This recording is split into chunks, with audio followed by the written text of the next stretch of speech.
Découvrons ensemble comment éviter certaines erreurs courantes sur des installations collectives de production d'eau chaude sanitaire. Dans certaines configurations, l'eau chaude stockée va parfois atteindre des températures très élevées, comme par exemple lorsque vous utilisez des panneaux solaires thermiques. Vous devez alors installer une vanne 3 voies pour pouvoir mitiger l'eau technique à l'entrée de l'échangeur et éviter ainsi des points chauds dans ce dernier.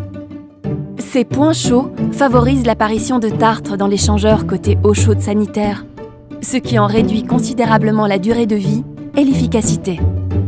Un seul circulateur à vitesse variable ne permet pas de contrôler la température maximale. Sa plage de modulation est de plus limitée. De combien de sondes de température avez-vous besoin pour contrôler le générateur de chaleur?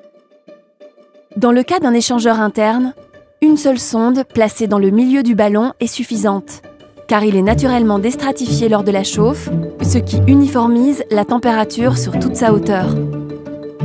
La charge s'enclenche lorsque la température mesurée par la sonde passe en dessous d'une valeur seuil.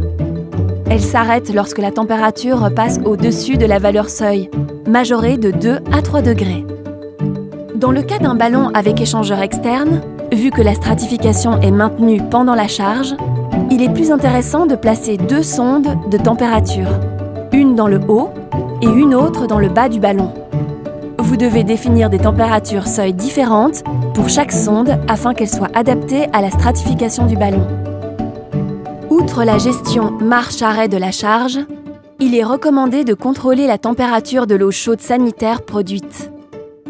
Ce contrôle est réalisé grâce à une 3e sonde placée à la sortie secondaire de l'échangeur.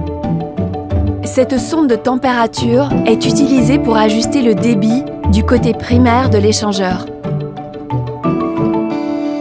À quel endroit du circuit d'eau chaude sanitaire placer le vase d'expansion? Si on installe le vase d'expansion au niveau de l'arrivée d'eau froide, son volume ne sera jamais soumis à des températures élevées. Il devient un point où les légionnelles peuvent potentiellement se développer.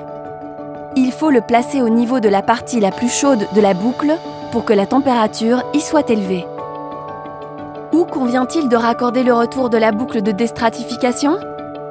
Dans cette installation disposant d'un volume de stockage d'eau chaude sanitaire avec échangeur interne, la prévention des risques liés au développement des légionnelles recommande l'installation d'une boucle de déstratification. Le retour de la boucle de déstratification doit être raccordé au niveau de l'arrivée d'eau froide, au point le plus bas du ballon. En effet, c'est la seule configuration qui permette de brasser le volume entier lors de la mise en marche de la boucle de déstratification. Une connexion au niveau du retour de la boucle de circulation ne permettrait pas le brassage complet.